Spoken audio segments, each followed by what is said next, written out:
Ibu bapak, saudari dan saudara yang terkasih dalam kasih Tuhan kita Yesus Kristus, hari ini kita merayakan hari Minggu Biasa yang ke-30. Dan Injil yang kita kutip hari ini dari Injil Markus pasal 10 ayat 46 sampai dengan 52. Ibu bapak, saudari dan saudara yang terkasih dalam kasih Tuhan kita Yesus Kristus, ada beberapa hal yang luar biasa tentang kisah ini.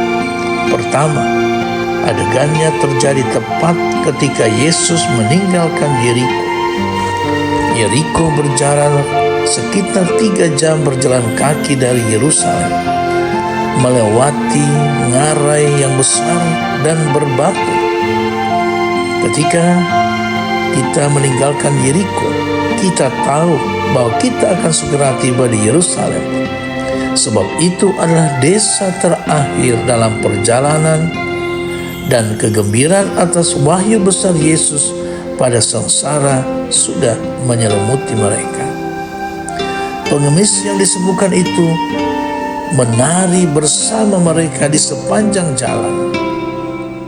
Dan yang kedua, dialah satu-satunya orang dalam Injil Markus yang menyebut Yesus sebagai anak Daud, yang menarik perhatian pada garis keturunan mesianik Yesus yang siap untuk masuk ke Yerusalem.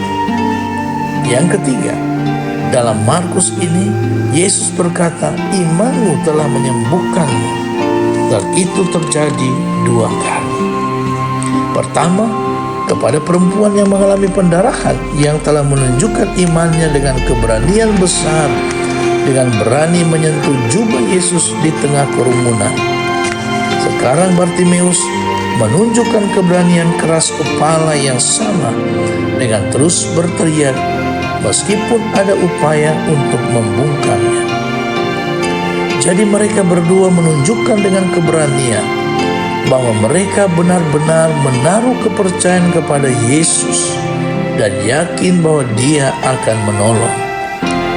Jika iman kita ingin menyelamatkan kita, iman itu harus nyata, harus berani dan keras kepala.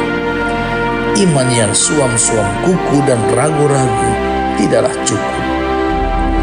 Saudari dan saudara yang terkasih dalam kasih Tuhan kita Yesus Kristus, orang buta dari Yeriko termasuk orang yang betul beruntung, sebab mendapat kesempatan yang terakhir untuk bertemu dengan Yesus secara pribadi dan memohon agar ia dapat melihat. Kebanyakan kita bukanlah orang yang buta secara fisik seperti Bartimeus, tetapi mungkin tidak sedikit dari kita yang mengalami kebutaan secara rohani. Kita bisa saja mengalami kebutaan secara rohani kalau kita sendiri tidak bisa melihat kebaikan satu sama lain. Melihat kebaikan pada orang lain adalah salah satu bentuk perbuatan cinta.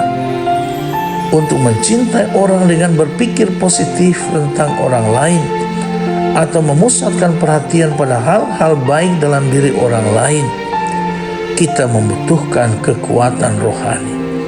Kita membutuhkan semacam mujizat juga. Ibu bapak, saudari dan saudara yang dikasihi Tuhan, namun cerita ini merupakan suatu kisah.